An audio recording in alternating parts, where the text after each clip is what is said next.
This live stream event is presented with support from American Farmland Trust. Hello, everyone. My name is Tom Philpott, and I'm the food and agriculture correspondent for Mother Jones Magazine. Thank you so much for joining us to this extra special Mother Jones live stream event. Now, Cory Booker was the mayor of Newark from 2006 to 2013, and he made national headlines for some of his out-of-the-box policy ideas. But that did not prepare me in any way, shape, or form for what he's done in the Senate since he got there in 2013. He has emerged as a force for agriculture policy of all things. He's shaken it up on at least two fronts, challenging the power of the corporate giants who dominate the meat industry, and also confronting the legacy of dispossession and racism, often at the hands of the US government, experienced by Black farmers over the past century. Senator Booker, we are so thrilled to have you. Welcome to the show. We're going to talk to Senator Booker about his ag policy chops and a lot more. If you have questions, put them in the chat and we'll do our best to get to them. Senator Booker, great to see you and welcome to the Mother Jones live stream. I am so thrilled to be here, and especially to be interviewed by you, not just because you are a fellow bald man, but because you are, frankly, not just a journalist, but a great author as well. And you have made policy contributions to my thinking about a lot of these issues. So I'm really looking forward to this conversation. Love Mother Jones. Thank you all for allowing me this forum. Well, thank you so much. That really does mean a lot. So you're having quite a week up there in Washington. And we're going to talk about your ag policy chops, but there's a couple of sort of big ticket items looming out there that I think we have to get to. One thing is this police reform bill that you worked on for a good long time. You've been working on it forever, and it blew up at the end of last week. What went wrong, and who do you blame for this? Well, first of all, thank you for poking my wound. Okay. So look, I worked in 9 months with negotiations with Senator Tim Scott, Republican of South Carolina. He and I are the fourth and fifth Black people ever to be popularly elected to the United States Senate. Both of us have very awful experiences with police in our lifetimes, especially when we were younger and not so bald. I said from the very beginning, we need to honor those activists that marched in every single state in our nation, millions of people, the largest demonstration for change. And for me, change had to be more transparency in American policing, higher professional standards, and real accountability, which included that when they do horrible, an officer does something really horrible against the law, violates our common sense of right and wrong, there should be consequences. Well, we made tremendous progress over 9 months, including, shockingly, the largest police union in the country that represents the majority of the police officers. We actually came to agreement with, when I say we, my office and their team, and on a bill that wasn't quite the George Floyd bill, but it would have made transformative change in policing in America. And I thought that that was the beginning of the end in the negotiations, but it turned out that my Republican negotiating partner was not willing to embrace so much of the change that we had agreed upon. So look, at the end of the day, I finally said enough when they wouldn't even endorse the Donald Trump executive order, the element of it that was good, which was a national police accreditation standard as governed by the DOJ. And when that fell to the wayside, I was like, you got to be kidding me. This is not making progress. And I promised families that we would deliver meaningful progress. And so where things stand now is I'm not giving up. We've made a lot of changes, and by we, activists at state levels from Colorado to Kentucky have changed laws that will save lives, but there must be a federal response as well. Sure. Meanwhile, there is, all these two major bills that are trying to make their way through the House and the Senate. And I think for our purposes, the big one is the reconciliation bill.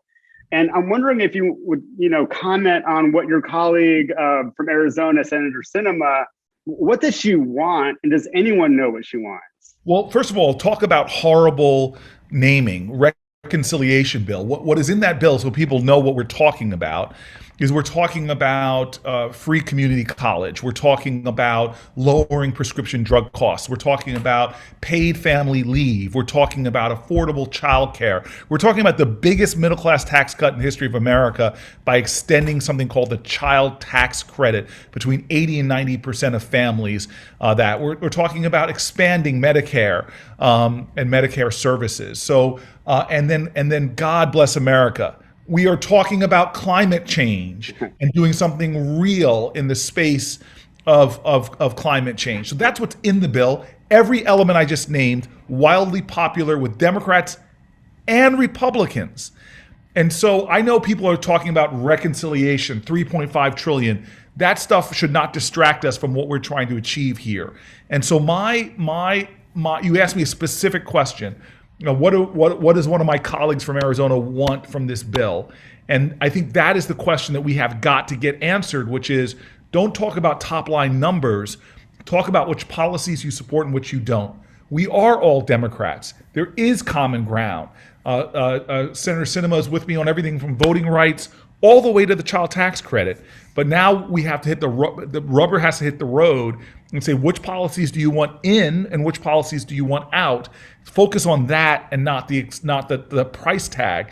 Because if Eisenhower, back in his bill, which is more than $1 trillion in today's money, had said, let's talk about the top line number, not the vision of connecting this country with intersecting interstate highways, we would have failed.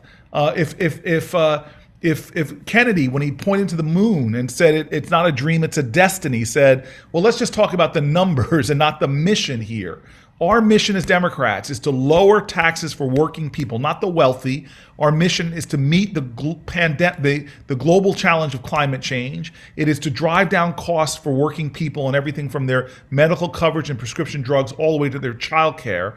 These are the things that we stand for as a party, and we should have a discussion about going big. And the last thing I want to say, because the math is so important, everybody calls this a $3.5 trillion bill. Well, by that math, Trump's bill should have been a $5 trillion bill, but they didn't call it a $5 trillion bill. They called it a $2 trillion bill because of the pay-fors that they got, of how they paid for it. Net, it was going to cost American taxpayers $2 trillion. Well, this one is a zero bill by that math, because we believe in raising taxes on corporations that pay no taxes.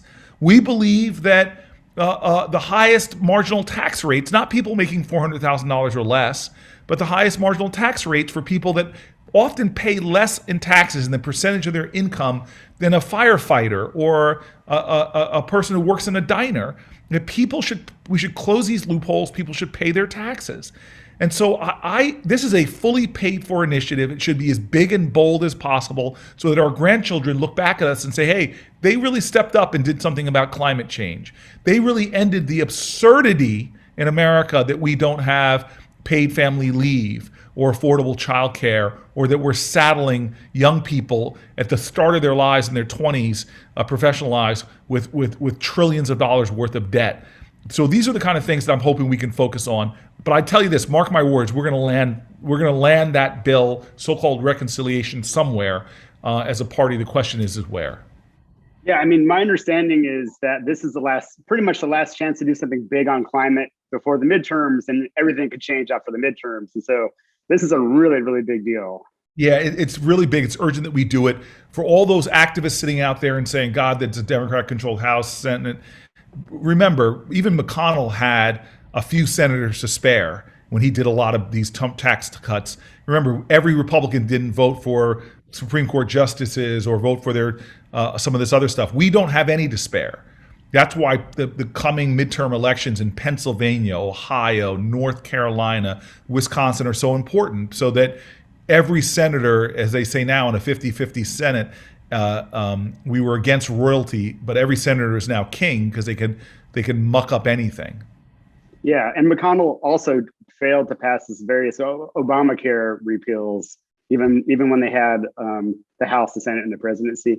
Well, let's pivot to the core of our chat today. And I think this is a question that I have wondered oftentimes as I've read your bills as they come out.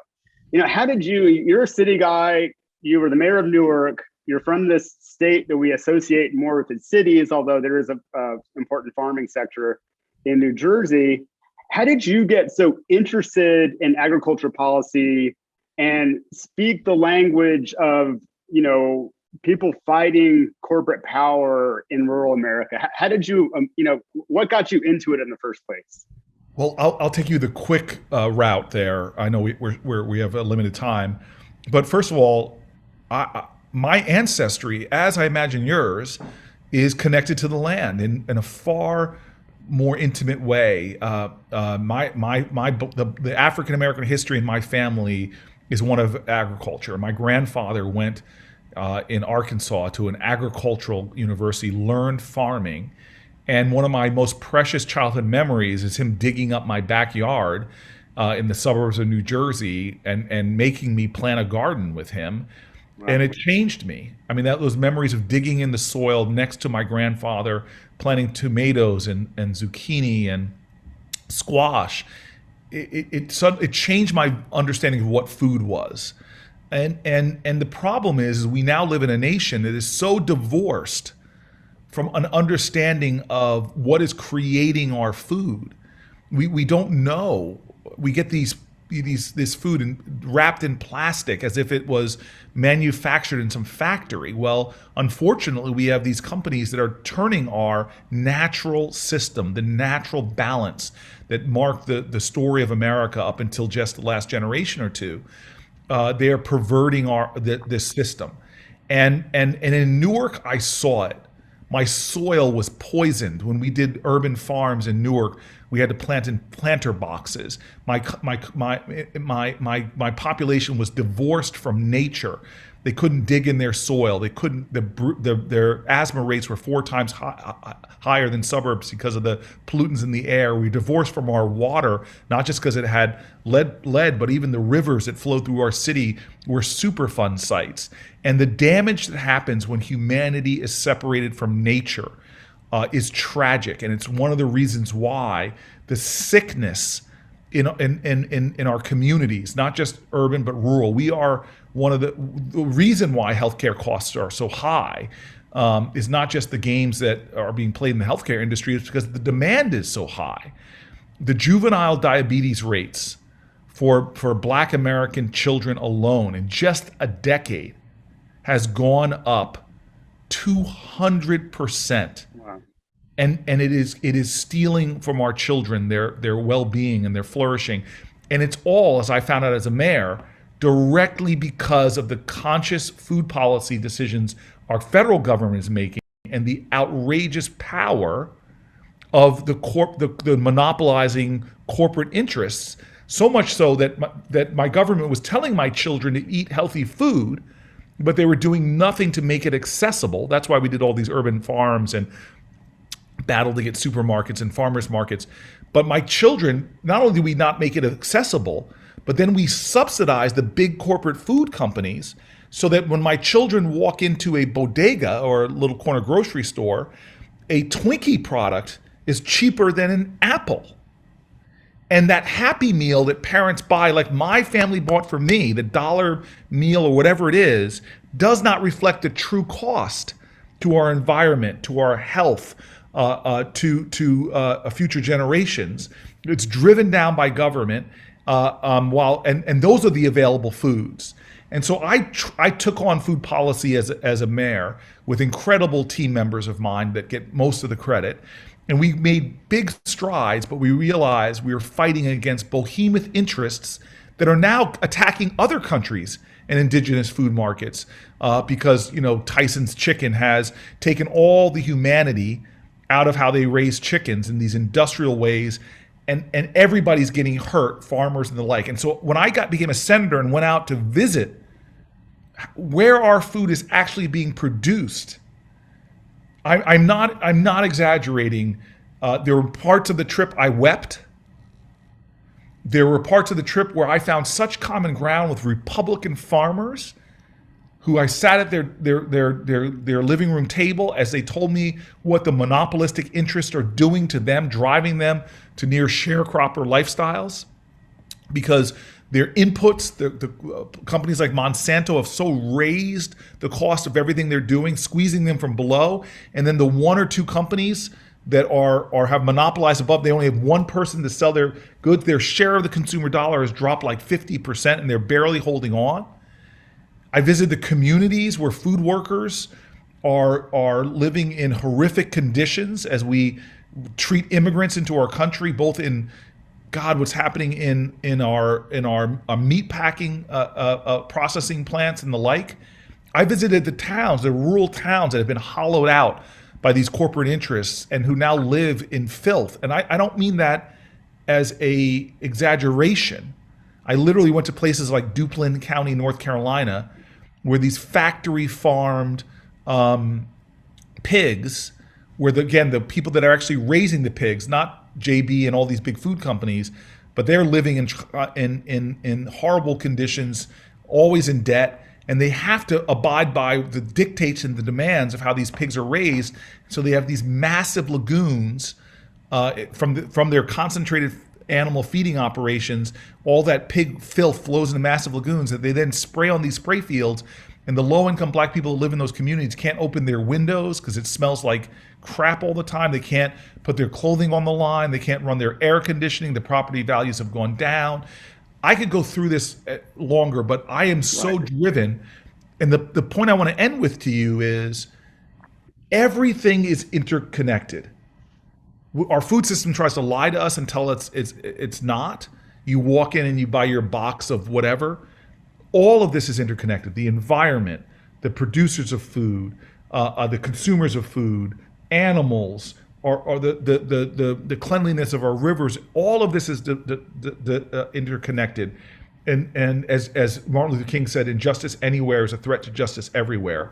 Our food system is so broken, it's so killing us, environment, our health, that I am now moved onto the Ag Committee because I realized that every issue I cared about, I'm not exaggerating, from racial justice to economic justice to the environment, was intersecting in the Ag Committee.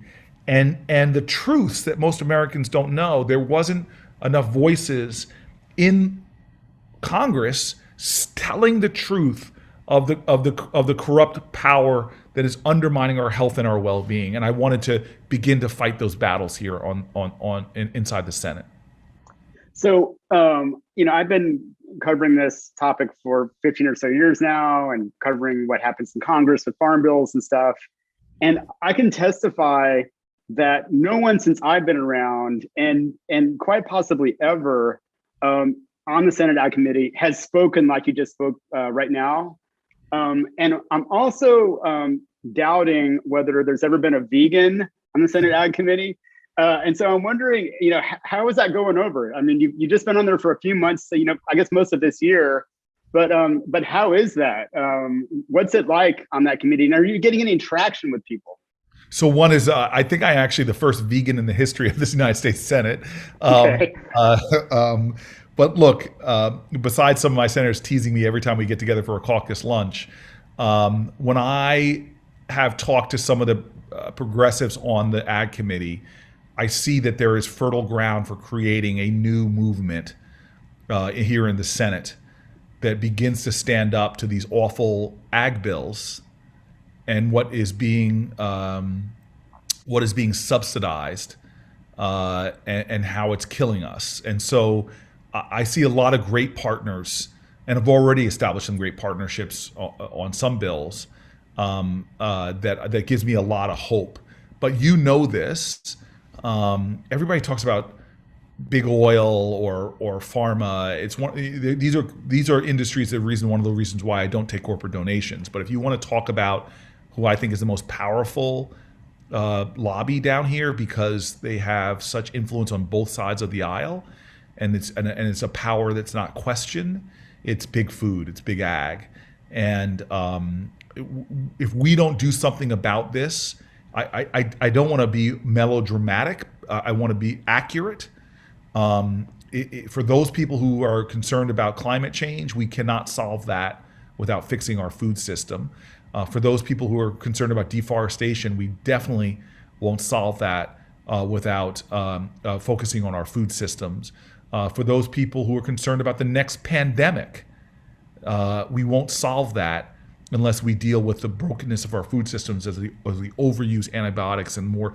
I could go to any worry that a progressive says they're really worried about, and point to that we will not solve that what you're worried about unless you start focusing on with others activists on the American food system, including racial justice. Yeah, that's a great segue into my next question, and that is that that you've put a couple of bills out that, as a sort of gnarled veteran of this topic, when I read through them, I gasped and my jaw dropped.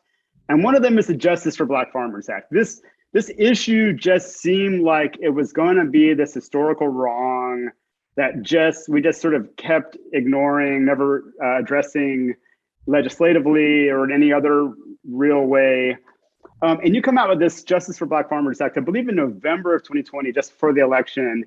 And it does a whole lot of stuff. But one of the things it does is it allocates $5 billion federal money for a decade, for 10 years, to buying farmland on the open market and granting it to farmers of color. And I can say that this is an idea that using that kind of, basically it's land reform. That's how land reform works. And this is a sort of land reform in the United States. And I'm wondering if you could just talk a little bit about what moved you to jump into this issue in such a bold way, and where are we now with that? Well, I think the sad truth, and this was what was stunning to me, and I'm still finding out the numbers. Blacks around the 1900s, early 1900s, late 1800s, owned land and farmed land in this country commensurate with their population. If anything, maybe a little overrepresented on American farms. And land is wealth, and they had billions of dollars of potentially generational wealth in this country. And this is even after overtly racist land grant programs like the Homestead Act. I'm proud that immigrants coming to this country could go out west, get the federal government of the United States. I met farmers who still had, from the 1800s, their great-grandparents or grandparents' land deeds from the Homestead Act. But remember, blacks couldn't apply to that. So even with all of those challenges, blacks still were on land, and over 1 million black farmers.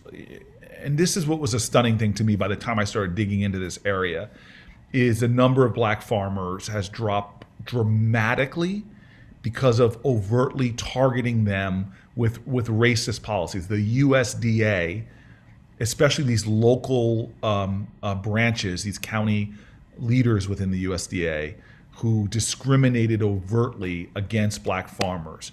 And this is the thing that will break your heart, is that there are just some estimates upwards of 50,000 black farmers there, but I think the number is less in our country.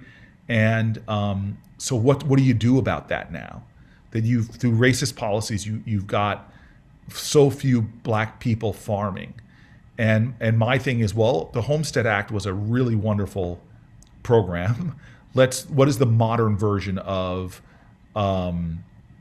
this? And you put it right on point. In our bill, there's a land grant program that encourages the USDA to purchase large farms and subdivide many of them into multiple land grants for black farmers. And we have the potential with a program like that of substantially increasing the number of small farms in our country, which are often more sustainable and more better environmental stewards, and to return a lot of folks to the land. And by the way, our vision for this isn't just in rural areas. We believe the government could be doing this in urban areas, and you can see incredible innovators. I really hope this becomes a model of how we can expand many historically disadvantaged communities and returning them to the land. And it could be an incredible way to give a boom to what has to be our future, which is regenerative agricultural practices that really can create a thriving, healthy, local and regional food systems. Senator Booker, so this, I think it's pretty well known at this point and acknowledged that this country, was founded on, I think we can say, stolen land, and oftentimes with stolen labor, and in terms of slavery. And I'm wondering, how do you respond to the pushback? There was some pushback in farm circles that I covered a little bit of people, Native American and other activists, wondering, does this bill leave them out, and is there a way to construct a sort of land reform program that takes into account some of the other historical crimes around land that have happened in this country? Well, first of all, I just want to say, we have a very inclusive way of writing bills of this size. So during the drafting of this bill, we definitely reached out to Black farmers advocates, but we also reached out to get input and feedback on the bill from indigenous farming groups.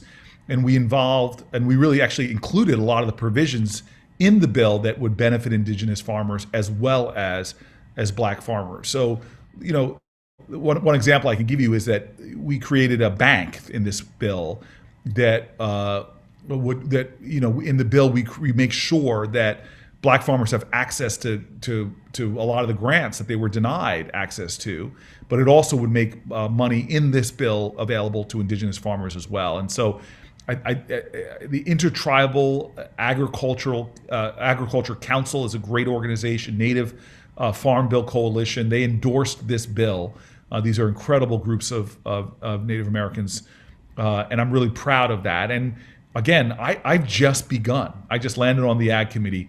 We're going to be doing a lot, I think, more for Latino farmers, for indigenous farmers, and more to bring justice. And frankly, there are a lot of white farmers that have faced outrageous corporate exploitation as well, and we need to do more to help family farmers in general in this country regain a footing, and they will be our salvation, frankly.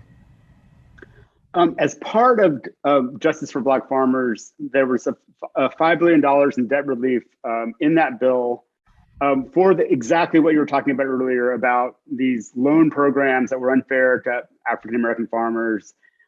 People got into debt, were in danger of losing their farms. Even to this day, the hemorrhaging of Black farmers goes on.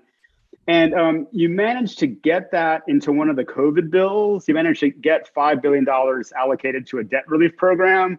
And can you just describe what happened after that? It seems like an open and shut case. There's much legal documentation of wrongdoing on the part of the USDA on this.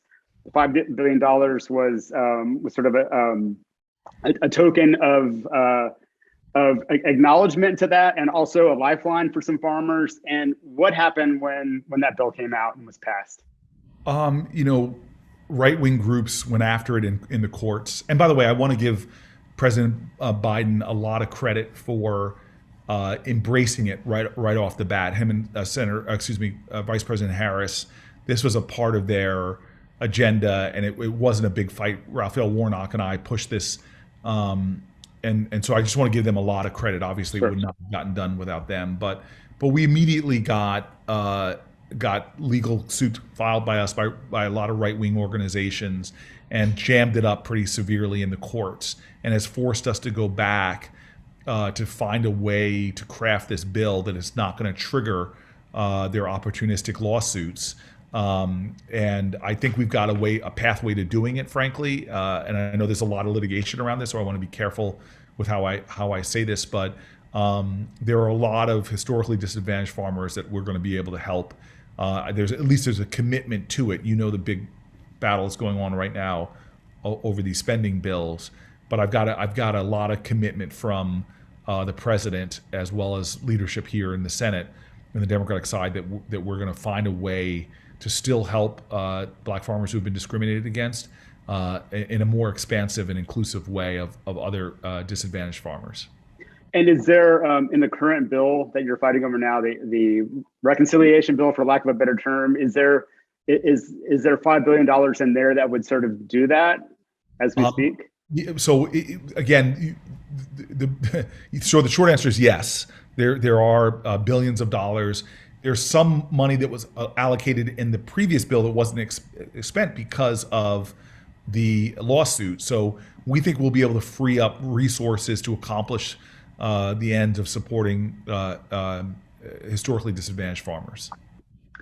Now let's shift to the other bill that I'm thinking about. That I'm literally drinking my coffee one morning, and I got a press release about a bill that Senator Booker's put out, and I did a spit take, and that was I've been around for a while, and I haven't seen anyone really take on legislatively the power of these giant companies that dominate the meat industry that you've been talking about before in this talk. And you came out with the Food System Reform Act, which I think you came out with a couple of years ago, and then you reintroduced this year. And it's got this sort of, kind of innocuous name, we're just going to reform the food system, but it really takes on the power of the industry. And I wonder if you could just talk a little bit about what that bill has in it, and why it's such a swerve from the status quo of how these companies operate. So these monopolistic companies are driving family farms out. They're acquiring these massive corporate run farms and driving out really our heritage or culture, driving independent family farmers out of business who try to compete with them. And so they are transforming the heritage of our farming systems in the United States of America. And while they're doing it, these big factory farms and the way they're going about it, they are literally poisoning our soil, our air, our water.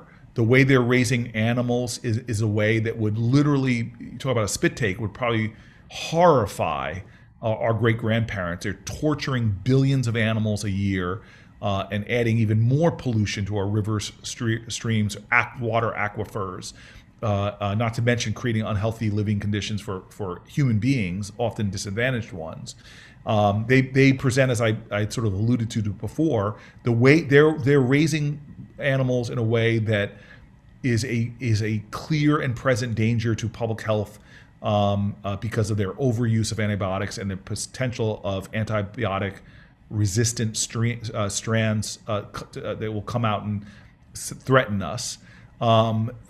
So it's clear what scientists are telling us, if you trust the science, that because of the terrible conditions on these factory farms, the overuse of antibiotics, that there is not just only a good chance of factory farms threatening pandemics, but they also are threatening our ecology in a way that would make it very, without changing this, it's very hard to meet our climate goals as well.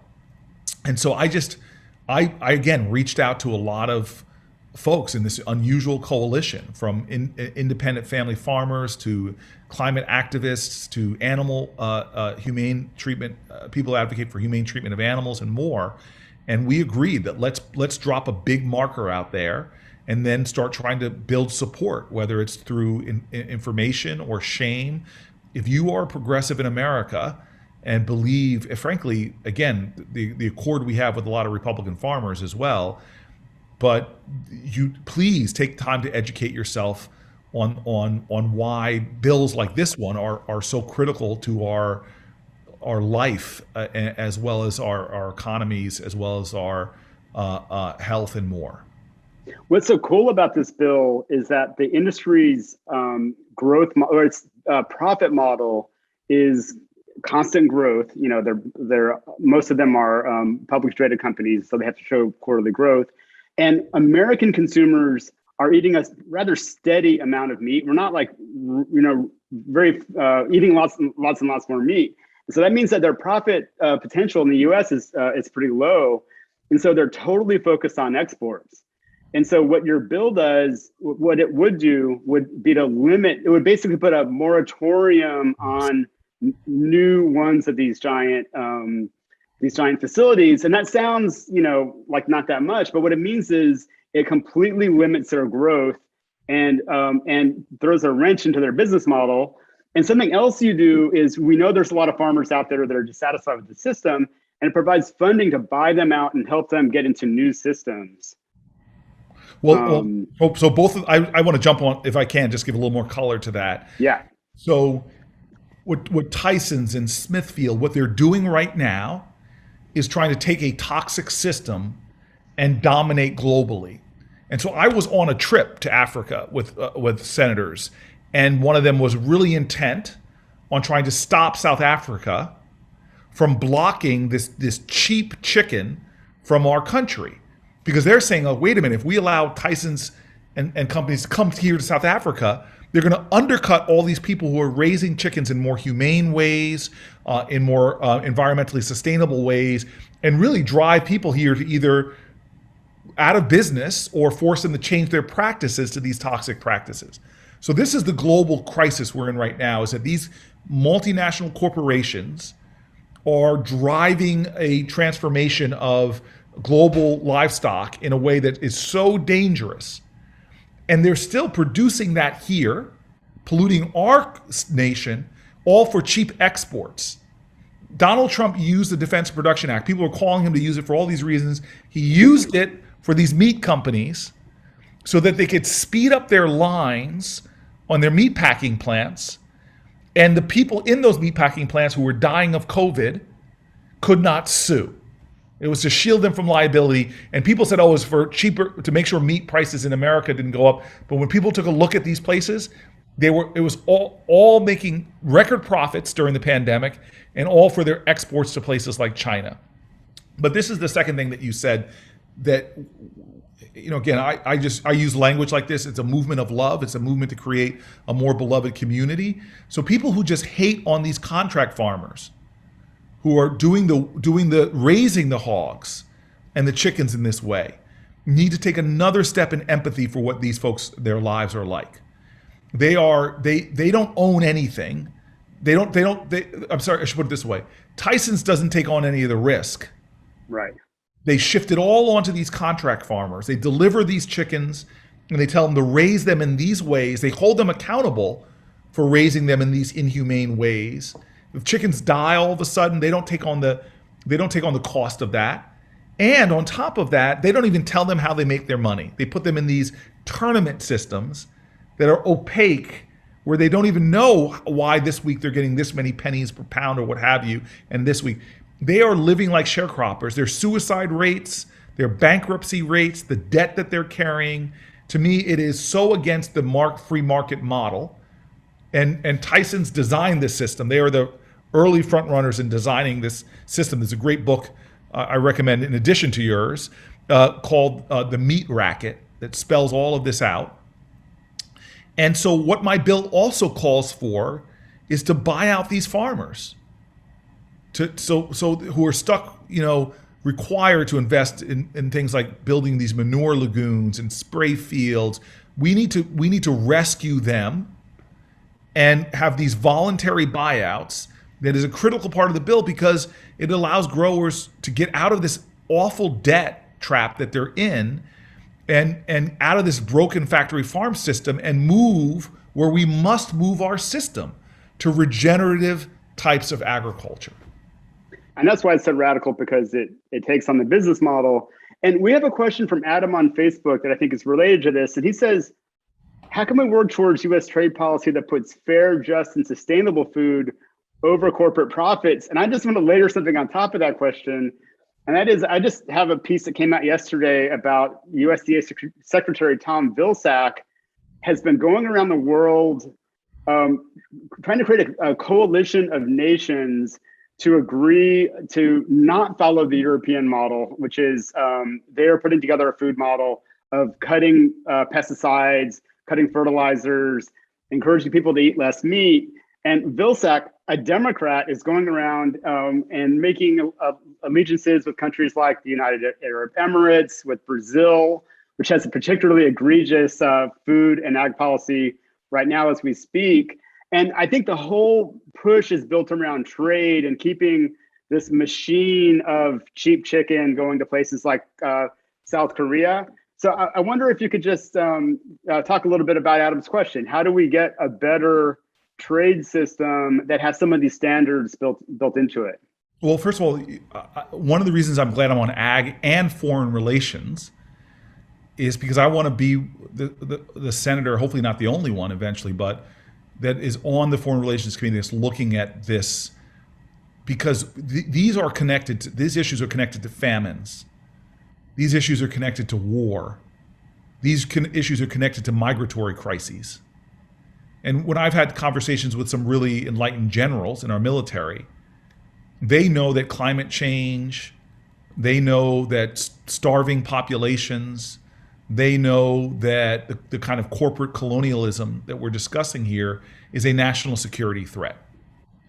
And so I have to say publicly how grateful I am that Secretary Vilsack has been very responsive to me and working with me on issues surrounding black farmers, and I'm really grateful for that. But when I found out about this announcement, and it's just been, you're a journalist, so you're on top of these things. I've been in budget blues, but I just recently found out that Secretary Vilsack announced that he's joining this sort of, I guess, not joining, rather than joining, I should say, this is maybe the bigger part of the announcement, the Farm to Fork initiative that, a lot of our allies in the EU and elsewhere, where they set these great goals, right? That we should be jumping on, reducing the use of these toxic pesticides that are in our blood now, in our breast milk, these pesticides that are hormone and endocrine disruptors.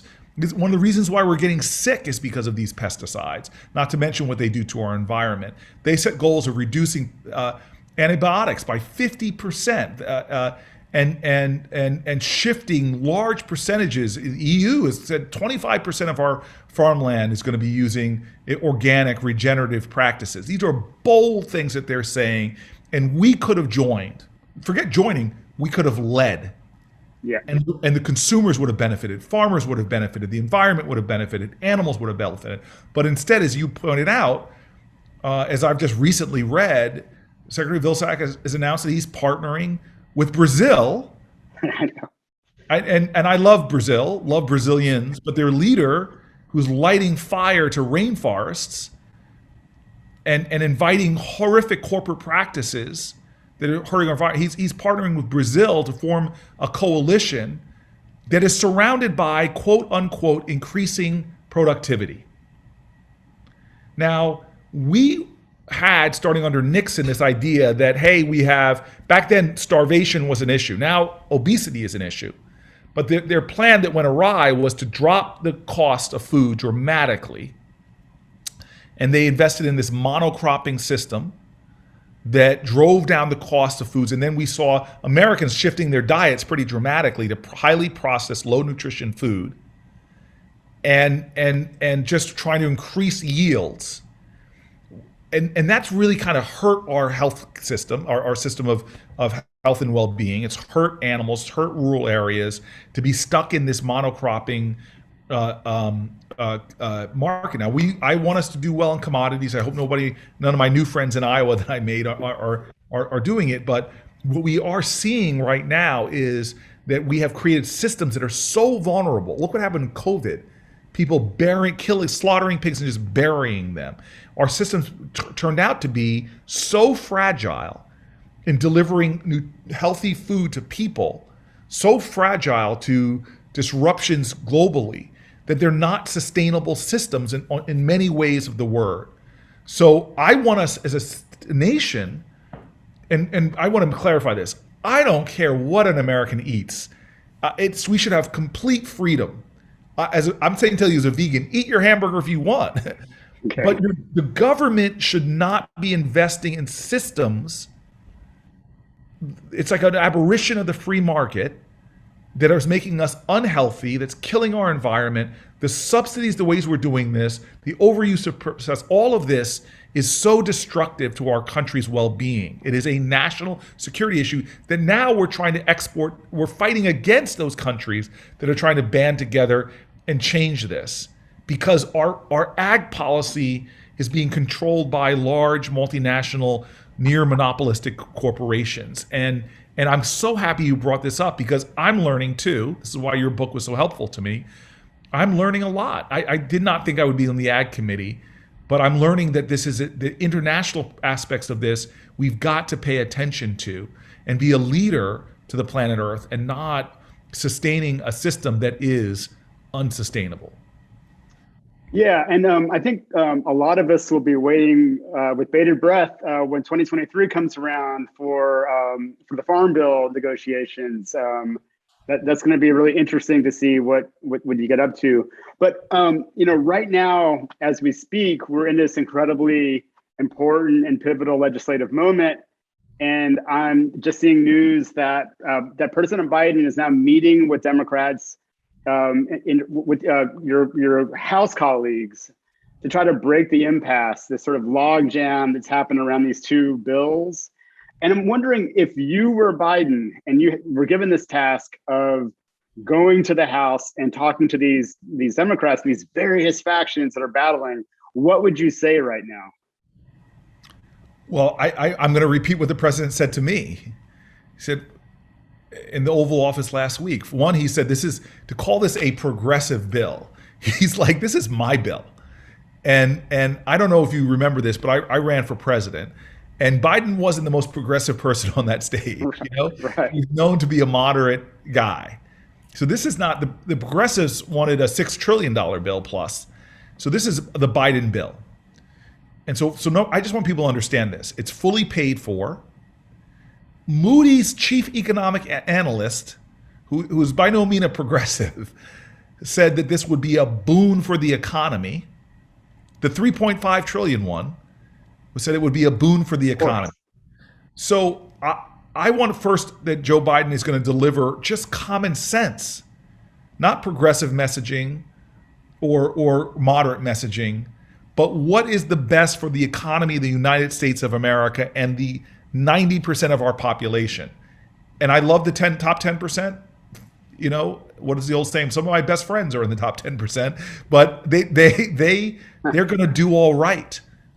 We need to tax fairly and justly, but we need to invest in these things. So I want him to do what he did to me and a group of people in the Oval Office, which is just say, number one, this is a smart investment. And even the most conservative of economists will back that up. Number two is, and I'm going to get in trouble here, probably on this platform with some of my progressive people, but the House has passed the George Floyd Justice and Policing Act. The Senate, they have a different level of majority. We have a 50-50 Senate. And that means that we are not going to get everything we want. We have to find a compromise with those senators that are holding out right now. And we need to say to them, as fellow Democrats, you shouldn't get everything you want. You should not dictate this. I'm the president. He's the president of the United States of America. He should be able to get both sides to bend and get as big of a bill as possible. That's what I'm hoping happens this week. And do you think, I know that there is a lot of pressure from Nancy Pelosi to get a vote on the other bill, which has a less overall price tag, and it's a bipartisan bill. And I know there's this legislative strategy of keeping them together, and I know that she wants to break that.